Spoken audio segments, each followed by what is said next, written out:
Hello and welcome back to another episode of Becoming Relentless. I am your host, elenoa.mccabe. I'm an IFBB Bikini Pro and an online health and fitness coach. And I quite literally just returned home from California. I just touched down in Austin. You guys know I just did my pro debut. So today's episode is going to be super special. I'm going to be sharing all about the pro debut experience, like peak week, going into show day, just all of the ins and outs and kind of recapping the weekend. So it has been such a long journey to even just get to this point. And I've learned so much from this experience, like both in terms of the competition and with my own like personal growth.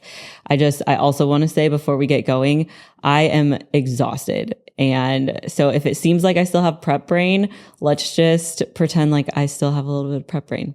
But I'm hoping that this episode can kind of give you guys a peek into like what it's like to be a pro athlete, compete on the pro level, and that it helps inspire you guys to like push past your own boundaries and just keep pursuing your dreams.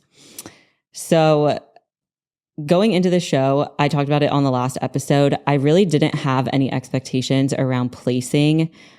I more so wanted to get judges' feedback. I wanted to remember what it was like to pose on stage again, because as much as you can practice posing like in your living room or at the gym, like in a studio, nothing really compares to getting on stage and doing your posing on stage in front of people, in front of the judging panel, like on the literal stage that is like uneven and carpeted and like taped and all that stuff. Nothing really compares to that exact experience. So I think just giving you guys a little bit of insight onto that could be helpful. Competing on the pro stage for the first time, I knew that it wasn't going to be enough to like just have a good physique. I also knew that something for me that means a lot is having like good posing and presentation, especially because I am also a posing coach.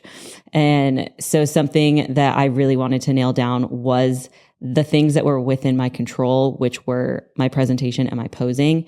So when I say presentation, like that is more your suit color, your hair, your makeup, your glam, your tan. That is the overall look. So the presentation is like the whole external look that's put together. And then posing is obviously like your posing routine. And there's both technicalities in posing. And then there's also like the more art side of it. And also like a lot of the time we tell you to turn it on or have that it factor or like bring confidence and grace and poise to the stage. Like those are all part of posing and presentation. So since those are within your direct control, which what I mean by that is like you can practice and practice and practice and get it so close to perfect for you, that whereas like other things, so like maybe your physique or maybe the timing of things or the judges, like literally how the judges judge the competition, like those are not within your control. So for me, like my goals weren't necessarily around getting a placing or getting seen by the judges in a certain way. It was more so like, how can I bring the best like within my posing to the stage? So this was also the first time that I wore like my natural curly hair on stage. For the last 7 years of me competing, I have always worn my hair straight, or I straightened it and then would like barrel curl it with a curling iron. So I've never actually worn like my natural hair. So that was another thing that I was really excited to try out and just like test run. And then if you are a true OG, if you remember, back in 2017, I actually wore a green suit for my very first NPC show. So green, it is like, it's not my favorite color, but it is a color that I love to wear because I feel like it brings out a little bit of like the green in my eyes, and it goes well with my dark hair. So instead of wearing like my classic purple like I did before, I really wanted to do like something new, something different. So I did an emerald velvet suit, which I designed through Toxic Angels. And that suit, like getting it on time, when I tell you guys that it was just such a freaking process to get that suit, you don't even know. So I ordered the suit like well in advance, back in September. And then I submitted my final measurements. And for some reason, I don't know what happened, but for some reason, Toxic mailed it out like well in advance. And it just sat in a warehouse in Oklahoma for like 2 weeks. So I actually had to leave without my suit. And I was trying to like mentally prepare myself that I would probably have to wear like an old one. I'd probably have to wear like a purple one or this old extra one that didn't like quite fit me the way I wanted to, but it's the only suit that I had. So going in, I was a little bit, I don't want to say stressed, but just nervous that I wouldn't get to wear the green. But as you guys saw, I did get the green suit. Shout out to my friend Dave, because he actually helped me a ton. He had to come to my house, get into my apartment like complex, like you have to like buzz in. So I had to give him my keys, and then he had to overnight ship basically the package to my parents' house in California. And then we had to hope that it got to my parents' house before I went to Anaheim to my Airbnb. So it was like a whole process. It was a little bit stressful, but I did my best not to like freak out, because I just kept telling myself it was all going to work out. But again, like those are things that are just not within your control. Like you can't really predict whether or not your suit is going to come on time. You hope that it does. And usually it does. But going in, I would definitely say like this pro debut going in, there was a lot of random challenges. Like I don't want to say it was like adversity, but it was definitely just like little stressors here and there. So I guess with that, like I'll address the elephant in the room, because at 2 weeks out from the show, I also did leave A Team Athletes, and Megan, I no longer work with her. I know I got plenty of questions in my Q&A about this, so I'll be answering those in depth like at the end of this podcast. So kind of stick around to the end when I do the Q&A section. But with that being said, I coached and peaked myself for this show, and that is the first time that I've ever done that in my life. And obviously, like I've gotten competitors to stage, so I've peaked other people, but coaching and peaking yourself for 12 days, like from the biggest show of your career, like that mentally was very, very difficult. And it took a lot of like compartmentalizing to try and just focus on like one thing at a time. And so the last 2 weeks of my prep, honestly, were very tough. And it was for a lot of different reasons. But I do want to give like a huge shout out to Alexa and Ivan, who both acted as like my guidance, my second pair of eyes. They really helped dial me in and keep me on track, because like coaching yourself is already tough enough, but coaching yourself into a show that has a lot of emotion and meaning, I just knew that if I didn't have help, I probably wouldn't be able to bring the package that I wanted to bring. So my last 2 weeks of prep were very intense, but so just incredibly rewarding.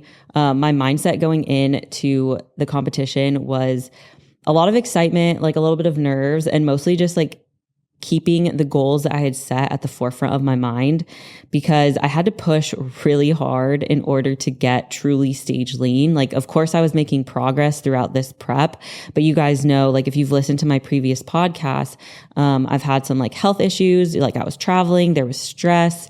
The coach that I was working with, I don't believe that they had my best interest at heart. And so at 2 weeks out, having to take over the wheel and essentially try and get myself ready when I knew that I was behind, it was a lot. But I wanted to bring the right conditioning level necessary to step on stage next to pros. So my cardio increased. I actually switched over from elliptical to Stairmaster for some sessions. And my peak week, instead of it being like a very relaxing, like we're coasting into the show, peak week was very much still a grind, still a push. Cardio was really high. Food was really low. We were pushing really, really hard just to get my body into a place where we could potentially pull back stressors and have like a little bit of a peak. But you guys know, like if you've listened to this long enough, you can't peak body fat. So if you have body fat and you're not ready, you're not stage lean, you can't really peak that, because there's any manipulation that you do, you're risking filling up those fat cells and going soft or looking spilled over or watery. So truly, if there's something that you can take away for me, it's be ready on time. And if you have a feeling that you're not going to be ready on time, have that conversation well in advance of 2 weeks out, so that you don't have to push and push and push and grind all the way in. But I will say, like, on Monday of peak week, I flew to California to stay with my family. So my parents, they live in Long Beach, and the show is in Anaheim, which is like, they're super close to each other. So if you're familiar with California, it's all like within like the same 30-minute vicinity. So I flew home to my family's house, and that in itself actually relieved a lot of stress. So normally when I fly, or I feel like when most people fly, they feel as though it causes water retention or it stresses their bodies out. And so they might get some negative reactions. But for me, that Monday flying out to California, I actually dropped 2 pounds. And I think it was because getting there and like being around my family, being around my parents and my siblings, my grandma, and just getting to relax like with my family in my childhood home, it relieved so much stress. And so that was a huge win for me, because dropping at the beginning of the week meant that like, okay, now that I've dropped 2 pounds, and I'm getting like flatter and sharper, I know that I might not have to push all the way to like Thursday or Friday right before the show. During that time, I think mindset was really huge for me. I am definitely an outdoorsy girl. Like, I like being outside in nature, because there's something about being outside and being in the mountains or being by the beach that it just reminds you how small your problems really are. Like, something about the beauty of nature just like gets me. So when I was home, like the rest of peak week, for my mindset, like whenever self-doubt would creep in or I'd start getting nervous that I wasn't going to be ready on time, like I would literally just go outside and go walk down by the beach and just listen to the waves, like look out over the water and just let myself exist and just be, and just remind myself of my goals. Because the reason why I started getting really nervous or like getting self-doubt was I started thinking about like external things. I started thinking about like what people would think of me or what they were going to say about me if I didn't do well, or just things that like honestly didn't matter, because my goals weren't around winning. Like, I wasn't going into the show being like, yeah, I'm going to win, or I'm going to place like top 5 or even top 10. Like, that wasn't really the aim. And so reminding myself of that when I had those moments was really, really helpful. And then also, like, part of my mindset work that I do, and my athletes know this as well, is just like consistently waking up, journaling, meditating, taking time to myself to actually get into a calm and like sympathetic state. Because a lot of the time, or parasympathetic state, a lot of the time, I think we get so caught up in like what's going on in our daily life or what we have coming up. So like, knowing that the show is coming up, I could have easily gotten up out of bed, like been stressed, like thought about like, oh, I have to go do 2 hours of cardio and I don't have a car, so I have to walk to the gym and I have to meal prep and I have to this and that and this and that. And that could be overwhelming or stressful. But by starting my day intentionally with like meditating, journaling, writing down, like, here are my intentions for the day and here are my intentions for the weekend. And like, what can I do today to get myself closer to that? And anything else just truly doesn't even really matter. And so I felt really capable in like reaffirming to myself that like this show actually didn't have expectations around it. So I don't need to put expectations on myself. And that all of the work that I've done over the last few years, like, that doesn't just disappear because the last 2 weeks were hard. Like, the last couple years, ever since I've turned pro, I have been showing up, doing the work, and it was all going to come to fruition. Like, it didn't matter the outcome. It was more so that process that mattered. So going into show weekend, I headed to the Airbnb in Anaheim on Thursday. Zach flew in Thursday. So we headed down there, went to the grocery store, got all that stuff. As competitors, you know, like the random grocery store runs, it was like we had to get water, egg whites, and asparagus or something like that. And then he got snacks, and we did this is the first time ever, but I did my tan by myself. So I did the Pro Tan, like, do it yourself kit. So nice. I cannot speak more highly about it. If you've been wondering or questioning whether or not you should do the Pro Tan DIY kit, absolutely 100% do it. It's so easy. You like can't mess it up. you have to like try to mess it up. But I started Thursday because I was really pale. So I knew that I would need like a couple coats, and I'd rather be darker than too light. So Thursday night, we did my first coat of tan, and then I slept in that. And then you wake up Friday morning, and if your show's on Saturday, you can rinse that off. So it sets in a little bit overnight, but you can rinse off and like wear your clothes like normal. You can go to the athlete check-ins and whatnot. And then you'll do your actual base coat Friday night as well, but you have something to build off of now. So if you're a little bit like paler of a competitor, I would recommend doing 2 base coats like over 2 days. And like if you're really, really pale, you could even start Wednesday, honestly. There's just no way that you can mess that base tan up, I promise. So Friday morning, rinsed off, had that first base coat on, and then started planning my day. With coaching myself, I did have to try and figure out like what my best look was. And what I decided to run with was I looked the best with like 2 meals in post training. So like meal 1 and then a pre-workout meal and then going to train. And like directly after that, that is when I felt like I looked the most full, like my muscles were pumped. I still had enough conditioning, like my waist wasn't too inflamed. So I decided to try to replicate that for Saturday show day. But on Friday, because I'd found the look that I wanted, I decided not to pull out training. So I still went and did like a full body light pump up, nothing crazy, like nothing to failure. You don't want to be training too hard right before the show because you don't want inflammation. But if you are similar to me, sometimes like just getting blood flow to your muscles, getting that nice pump can be really helpful.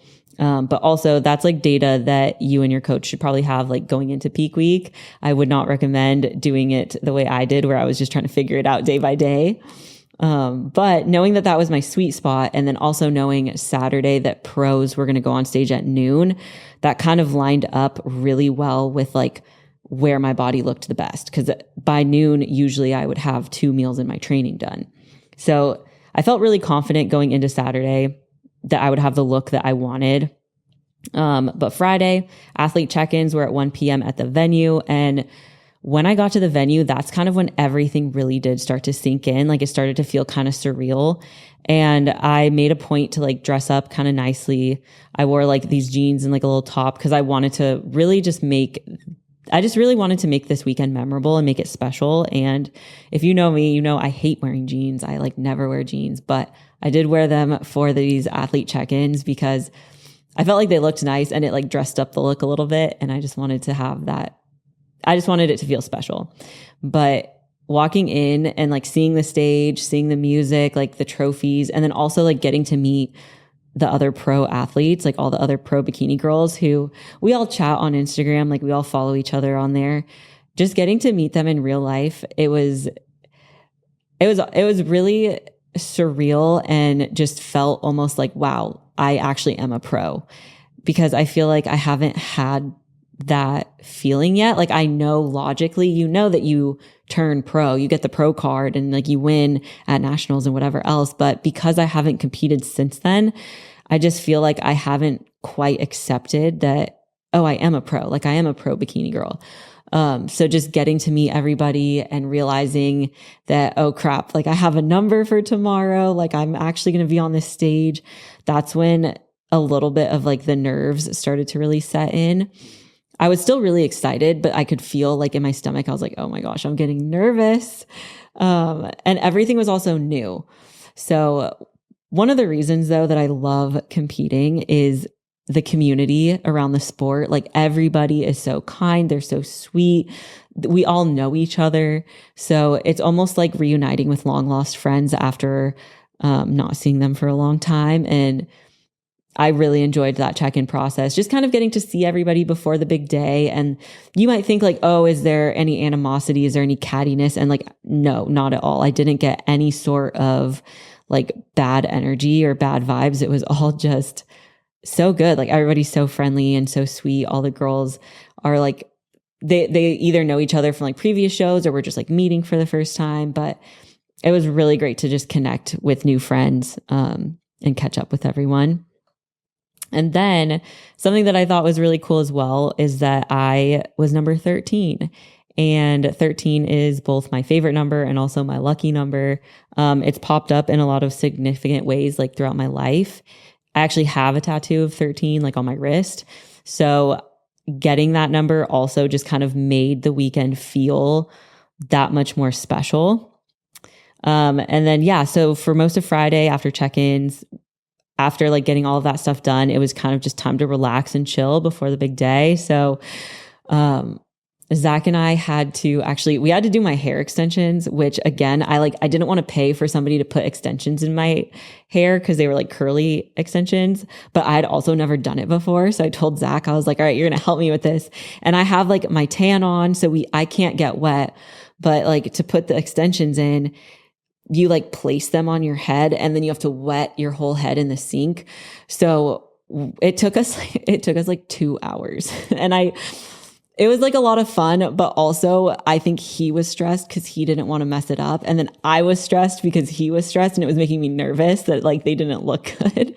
And so we were like over the kitchen sink, like I was bending backwards trying not to break my neck and he's like placing these hair extensions and messing with it. So that's what we did most of Friday night. And then we finally kind of got it all figured out. We wet down my hair. I put pounds of gel in my hair, like so much hair product. And then I just like wrapped it up in an old t-shirt and then put my like silk bonnet thing on. And I just like crossed my fingers. I was like, all right, tomorrow, Saturday, hopefully when I take this thing off, it looks good. But I had no idea. So all of this like novelty, I will say, I don't think that helped with like my stress levels, just doing my tan for the first time, doing my own hair for the first time. And then of course, like Zach wants to do everything right because he doesn't want to mess it up either. So he was kind of stressed that he was going to like mess it up somehow, but he did such a great job. And if you guys follow me on Instagram, he was also the person who went live for the entire hour of prejudging. So you guys should give him a big thank you because he was the one running around the venue, like showing the stage, like doing the live stream for everybody. So big shout out to my person. But yeah, going into show day. So I woke up right where I wanted to be at about like 120 pounds. And I wanted to get like a show day coffee, go get my makeup done, like have a slow morning. But somehow, so as pros, like, you know exactly what time you're going to go on stage. They told us pros go on at noon. Even though I knew that, like somehow I still was like rushing around that morning. Like I still was not able to relax, if that makes sense. Like I got up at 5 a.m. and figured out the hair situation. Everything was good. Like even though I slept on it a little bit funny, we like fixed some things, but the hair was good. We put on my top coat of tan. And then I was like, oh, sweet. We have so much time before makeup at 9. And we went to go get coffee. And then all of a sudden I was like, oh, we actually have to go. Like I have to go get my makeup done. And then coming back from makeup, we were supposed to be at the venue at 11. And I realized like it was a lot of hurry up and wait, even as a pro, because you get to the venue and you have some time, but you're still kind of like anticipating that you're about to go on. You're still kind of nervous. So I wanted to make sure that I had enough time to like get settled and practice my routine a couple times. So I did go early. Like I got to the venue around 11, went through my whole routine like 3 to 4 times. And then after that, I just kind of like lay down on my blanket and I put my feet up and I just tried to like get really calm and center myself. And then once the people started calling for bikini pros to start getting glazed and glued, that's when I actually ate my like pump up snack meal. It wasn't really a meal. Like I didn't eat a full meal because I prefer to have like an empty stomach on stage. But I did have like some quick carbs, rice cake, honey, and then like a handful of gummy bears. So just like super quick carbs, some sips of water, and then just went back and started pumping up. In this show, there was 23 of us. So they did first looks, which is where they line you up in numerical order, and you're usually in alphabetical order. So your last name is like correlated to your number. But since there was 23 girls, they did groups of 8, 8, and then 7. So I was in that second group. And then after you do that, like they'll do first looks and they'll kind of determine like who they want to see, but then you have your individual routine.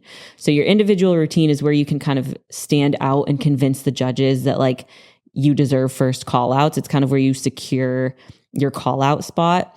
So I went off, we get back in line. I'm like pumping up like crazy, just trying not to be too nervous. Like my heart was beating so fast.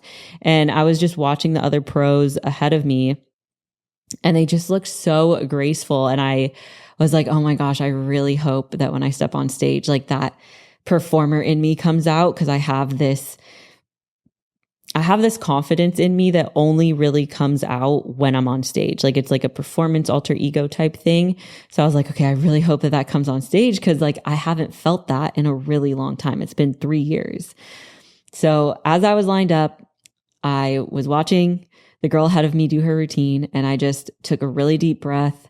I prayed to God, and I reminded myself, just enjoy every single step, every single moment, because I worked so hard to get here and I just wanted to be present. I didn't want to black out, rush it, not be present. Like I really just wanted to be there where my feet were. And I knew, like I practiced, I worked for this. So let me just go out and do the thing. And walking on that pro stage, oh my gosh, it was just such a rush. Like it still feels like home even after all this time. And that's mostly what I was hoping for. When I step on stage, like it just feels comfortable. I still will feel like a little bit of nerves, but it's like the excitement nerves. It's not like nerves that I'm going to mess up. It's more nerves of like anticipation and excitement. And I just remember thinking like, I've worked for this for so long. Like 3 years have gone into this moment right here. And I gave everything that I could in that moment. So I know that my posing could be better in certain areas, but I also know that I'm very critical of it. And like all in all, when I watch back my posing routine, I think that I did the best that I could in those moments. And I'm very proud of that. And also like I definitely have things that I want to practice for next time, but it's like I wouldn't have known that. Like I wouldn't have known where I needed to focus my posing improvements if I hadn't stepped on that stage. So I think all in all, like the individual routine is probably my least favorite part, but in this show, I think it was my most favorite because it's where I got like the time to actually shine. So after your individual, you go back off stage, they line you up again, and then you come out in 2 groups on the left and right sides of the stage. And then that's when they start doing the call outs. So normally, like when I was a amateur, the call outs were my favorite part because normally I was like first call out and I would get to compete for the win. And like, of course we all like winning. Like we like that feeling. But for this show, like being my first pro show, and also like I kind of knew going in that I was a little bit undersized, that I needed a little bit more muscle and density, and also more conditioning. I kind of knew like, okay, I'm probably not going to get first call outs, but I was like, hopefully I can get second call outs or like top of third. I really didn't want last. So when they lined us up and they were doing the call outs, when I got into that second call out, you guys, I was just so happy. Like I lit up. I was like, I don't even care anymore. Like, this is great. Like whatever. I get to actually compete against these other girls, like the top 10 or the top 15. And man, it was such a rush. I loved it. And then I don't know if this is really common with pro shows, but prejudging for us lasted an hour. And I don't mean that like I was like posing and like competing for an hour. They did the call outs. And then they lined us back, like we went back to our spots, and then they continuously were working like the top 5 girls of this show. They worked them so hard. And it was really cool to be standing on stage watching these top girls like walk back and forth and pose. Like I was standing on the side, like studying them. Like I was like, this is perfect. Like I can see how they're posing, how they're stepping into their poses, how they're walking, how they're transitioning, their facial expressions, like when they're breathing. I was like up there just like straight up studying them. But they had us up there for an hour. And then after that, we got off stage. After prejudging was done, I just felt so relieved. Like normally I carry over like some nerves into finals, but like I just knew, I was like, I know where I fell in placing. Like I'm happy with my performance. And so for finals, I was just like so chill because the work is done. Like finals, truly, you kind of just know if you're not in that top call out, you just go, you do your routine, and then you're done. So I was just really excited, honestly, to like go do finals. improve on my posing where I could. Like I wanted to improve a transition and like do it a little bit slower, but otherwise, like I was like, this is going to be great. So all in all, just to like recap the entire show experience, like I loved it. And I really don't know what else to say other than like, I needed to do it so that I could move forward in my competitive like career without lingering like doubts or regrets or questions, because I think it's been so long since I stepped on stage that I honestly forgot what it was like. And I've said this before, but you cannot compete on the sidelines. Like, yeah, you can take these long extended off seasons, but nothing truly compares to the experience of getting on stage. So for me, that's what this was. And now that I have that, the fire in me is relit. Like the goals are very clear and I know exactly what I need to do to improve straight from the judges, like straight from a pro judge's mouth, not from like coaches or Reddit or Instagram or my friends or like my own lens of bias. Cause like I, of course, think like, oh, I need this and that, but you don't know until you get onto the lineup. You don't know until you step on stage. So I guess I also wanted to touch a little bit on like the prep as a whole. This prep taught me so much resilience, like in a whole different way. And I just want the thing that I want to touch on before we get to the Q&A is that I believe that contest prep is a mirror. It's not that contest prep is the root of all your issues. So when people say like prep ruined my relationship with food or prep was toxic for my body image, it wasn't prep that caused that. Prep is the mirror with which you can learn about yourself and deeper levels of yourself come to the surface that may need attention for healing. So I'm not saying that I'm not trying to say that like, oh, you had those issues before, but you might have had tendencies or you might have had these thoughts or beliefs about yourself that prep brought to the surface, and prep exacerbates them and brings them into your awareness and your attention. Because if you don't have a solid relationship with food and you do a contest prep, your relationship with food is going to be affected. But if you didn't know that your relationship wasn't good and then you do this prep and then you think, oh, bodybuilding ruined my relationship with food, I just think that that's an unfair and untrue statement to make, and that there's actually room for inner healing and work to be done that contest prep helps us see. So with that, like there was so much growth that I experienced through this past year, through this prep, and I am grateful for all of it because I know I can see the growth. Like looking back, I can see like, oh, when I start to feel a certain way, when I see patterns repeating, when I see something that goes against my integrity or what my values are and it's not in alignment, I can recognize it and leave that situation so much faster.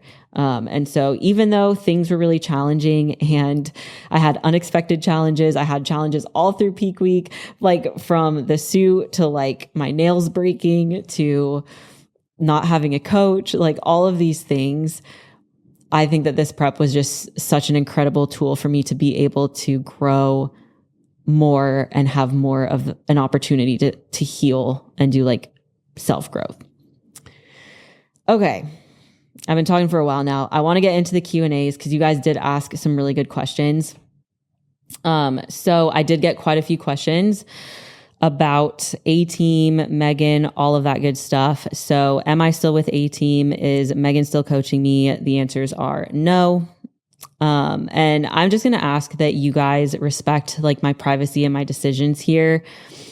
I think that you can probably deduce why I left. But like I said earlier, when I see a pattern repeating and I see things that are just not in alignment with my values as a coach, as an athlete, as a friend, as a human being, I just refuse to not take action, and I refuse to stay in a place that makes me feel not in integrity. So as soon as I saw that pattern unfolding and repeating, I left, and I'm very happy to announce that I will not be coaching for like any other team. I'm launching and running my own business. So I will be my own coach. I will be coaching my girls, have my own roster of athletes. So if you're interested in joining my team, then you can book a consult call using the links in the show notes below. Okay, so Bailey asked, do I self-tan or do I use the professionals backstage? And like I said, I do the do-it-yourself pro tan kit. I just can't speak more highly about it. You cannot mess it up. Like, I don't know if you guys saw my feet. I posted them on Instagram. I messed up the tan on my feet so bad, and you can't even tell on stage. Like, the do-it-yourself kit is the way to go. That way you don't have to worry about timing. You don't have to stress about going and getting spray tanned and getting naked in front of strangers and standing in front of these big fans while you're freezing and you're zero body fat trying to let the tan dry. Like, you can do it all in the comfort of your hotel room, of your Airbnb. You can have your friends help you, or you can do it yourself. Like, it's super, super easy. You can't mess it up, I swear. V asked, how do you deal with the pre-comp jitters? I deal a lot with self-doubt thinking about competing. So what I ask myself is, did I do everything in this contest prep that I possibly could within my control to bring my best? And like, in your heart of hearts, if you gave it your all, if you tried your best, if you did everything you could. And so if the answer is yes, then you don't have to worry about the jitters. It's natural. I reframe nerves, jitters as excitement, as anticipation. I like to say that, like, I'm nervous because I care. And so if you can shift your perspective almost to embrace that, like, ooh, I'm nervous because I care, and just ask yourself, like, where could I have done better? Could I have practiced my posing more? Could I have dieted harder? Did I cheat on my diet? Did I cheat on my cardio? Did I not practice my posing? Did I not follow through on certain things? Like, you can ask yourself and you can say, like, okay, cool. Like, here's what I need to improve for next time, so that the next time I go into show day, I know with 100% certainty, I did everything I could. I did everything I could within my control, and the rest is up to the judges. Dawn asked, biggest lessons learned from a long off season or from time away from the stage. So I wouldn't classify myself as having like a long off season, because I've done a contest prep cut since I turned pro. So I turned pro December 2021. And then in 2022, I did start a contest prep, and then my coach and I decided not to go through with it, but I was in a deficit for most of that year. Then 2023, same thing. I did a 9-month long prep. I got stage lean, and my coach kept pushing back my show date, didn't let me get on stage, but I stayed super lean most of that year. And then this year, again, I think I spent 3 or 4 months in like a surplus growth phase, and then I went straight into contest prep. So I wouldn't say that I've had a long off season, but I would say that I've had a long time away from the stage. And my biggest lesson, honestly, is take the extended off season and treat it well. Like, actually spend time in maintenance or in a surplus, because if you do what I did, you're going to have to take the time off eventually. Like, you're going to have to either catch up, like you're going to have to use the time now or later, if that makes sense. But as far as taking an extended time away from the stage, like my biggest takeaway is that you forget what it's like to get on stage. Like, you forget what it's like to go through the peak week, to go through like posing on stage, like all of those things you kind of just forget.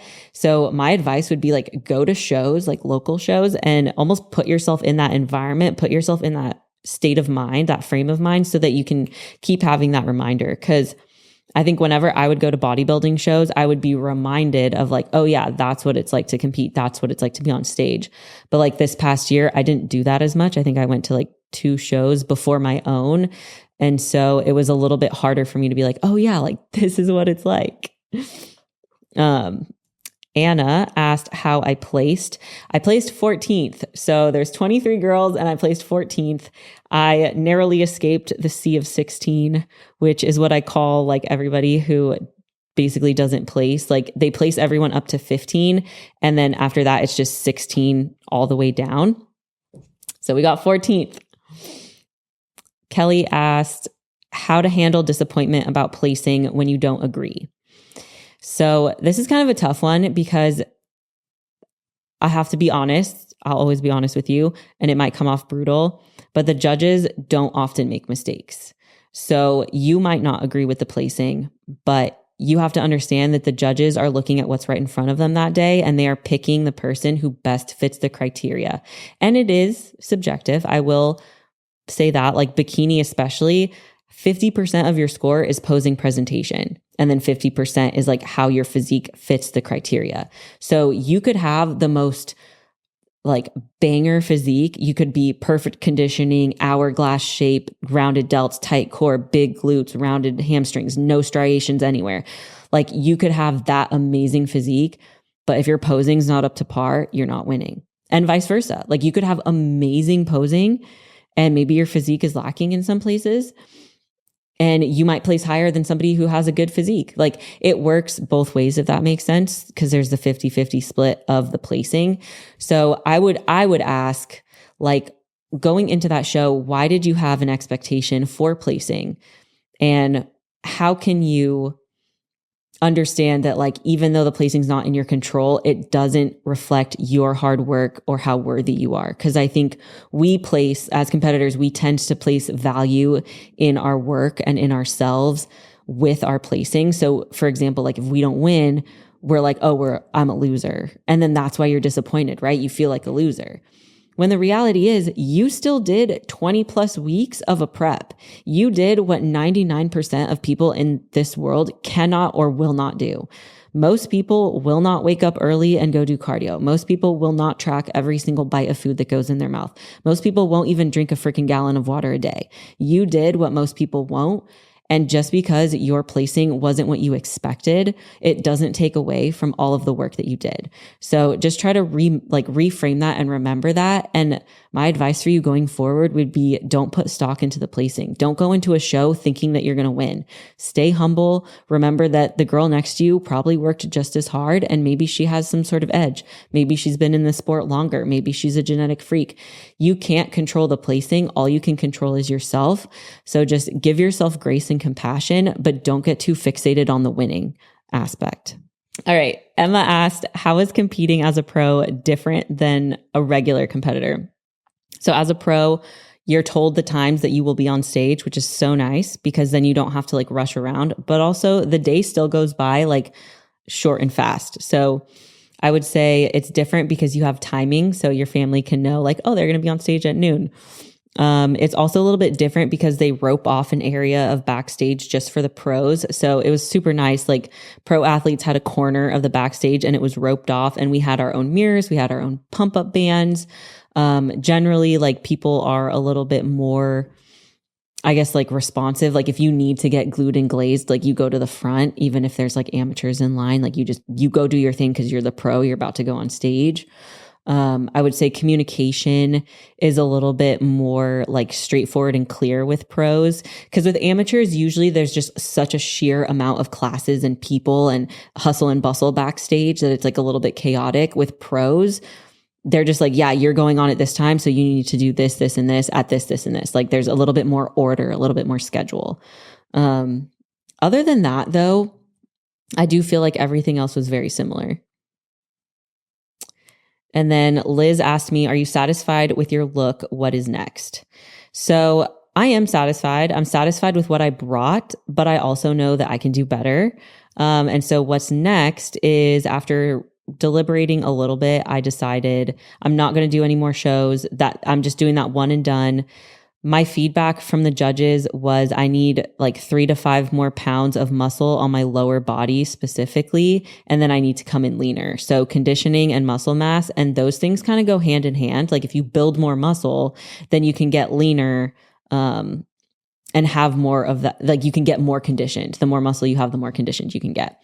So my thought process is, my health is already kind of like, I don't want to say it's like not good. Like I feel fine, but my blood work has reflected some things that need improvement. And I would rather go for longevity in the sport than like try to keep going. So even though like I worked really hard to get stage lean, I worked really hard to get to this point, I think it made more sense for me to start the recovery now, reverse diet, get to a healthy place, and start growing so that when I do come back, I'm actually very competitive in the pro league. And like I said earlier, like I haven't actually ever taken an intentional long off season. So as of right now, and I do not anticipate this changing, as of right now, I'm taking all of 2025 off. I do not want to step on stage in 2025. I don't want to diet. I would like to grow. I want to grow my legs. I want to live my life and focus on other areas of life. I'll always bodybuild. Like, I will always live the lifestyle. I'm not going to stop training or cardio or tracking my food. Like, I genuinely enjoy that part of bodybuilding, but I do not wish to be in a deficit anytime soon at all. So I won't be stepping on stage in 2025. What's next is just growing these legs. Like, I am going to do my absolute best so that the next time I step on stage, it's a different package. It's a better package, improved, and I can actually like toss my hat into the ring for first call outs. Hannah asked, what was the highlight of your show experience? Honestly, it was having all of the people that I love there. My whole family went, my mom, my dad, sister, brother, grandma, grandpa, my best friend, Bailey, Zach, everybody that I care about was there, my aunt. And I genuinely like couldn't have asked for a better experience with my people. Just looking out into the crowd, especially because they held us on stage for like an hour at prejudging and then an hour at finals. Like, I searched the crowd. I found all of my family. Like, I was like winking at them, and like we were just able to connect and like have a special moment. And so that to me was my favorite part. That was the highlight of my show experience, was just like picking my family out in the crowd and like hanging out with them and getting to see them. Adam asked, what was your favorite part and the biggest takeaway from your first pro show? So again, like, seeing my family was my favorite part, but the biggest takeaway from my first pro show is that these girls are jacked, bro. Like, I know that I have muscle, but these girls that were in like the top 5 backstage, I'm looking at them and I'm like, their stage lean glutes look like my glutes in the off season, but like, it's not fat. Like, it's just pure muscle. It was just the density and like the muscle mass that they had on their frames was absolutely insane. So my biggest takeaway is that I am small. Like, I need to get big. I want to get jacked. I need to put on some muscle mass. And when I say like get big, like, I don't mean like I'm going to just like full send it and like go into women's physique type thing. It's more like I need to put on like 5 or 6 pounds of muscle. And if you think about that, like, I'm 120 pounds on stage, 5 to 6 pounds of muscle on my petite frame. Like, that's a decent amount. That's going to take some work. So that was my biggest takeaway. I'm undersized and I need to grow. And then, last question. Oh, well, this wasn't a question, but Lexa said, do you realize that you are a Jen Dory doppelganger? And I did not realize that, but I also, looking back at the pics, I was like, yeah, I kind of see it. But she is an absolute queen. She was Miss Olympia, and that is my goal, to get to Olympia. So that was like a huge compliment. The actual last questions, Elizabeth, Emily, Jacqueline, and Drea, they all asked, are you still doing shows? What is next? What would you do different with this pro debut? So I'm not doing shows. What's next is growth. What I would do differently with this pro debut, I don't think that I would do anything differently, except for maybe the last 2 weeks. I think going into getting closer and closer at around like 6 weeks out, I started to have a feeling that I wasn't going to be ready. And I think whenever you have those thoughts come up, you need to say it to somebody. And I think if I could do something differently, it would be at that point is when I would have voiced my discontent with my previous coach and maybe had a conversation that like, hey, I don't think I'm going to be ready on time. Because without that communication, like, you don't want to get to the point where you have to make that split decision and then you have all this stress like going into the show. But otherwise, like, the pro debut itself, the day, the weekend, all of that, all of the stuff that I experienced this weekend, like, I would not change at all. I had a great time. I had so much fun. I connected with so many new people. I spent time with my family. It was just, I couldn't have asked for a better pro debut, and I'm very happy with how everything turned out. So yeah, I guess I'm going to wrap it up because I feel like we've been chatting for a minute, but this journey to my first pro show, like this pro debut has literally been 3 years in the making, and it has taught me so much. And I want to express like how grateful I am for all of you for being here. And I hope that sharing all of the ins and outs with you inspires you to take on your own challenges, whatever that may be, like in fitness or outside of fitness, and just continue to push yourself to grow and follow like your own path and your own process. But I hope sharing this inspires you. I hope that it's motivated you. It's given you some insight into what it's like to compete as a pro. As always, like, please share this with a friend, share it, tag me on Instagram, tag the podcast page as well if you enjoy these episodes. And if you are interested in working with me, I am taking on new athletes. So you can schedule a call using the link in the show notes below. But until next time, fam, thank you so much. Stay relentless.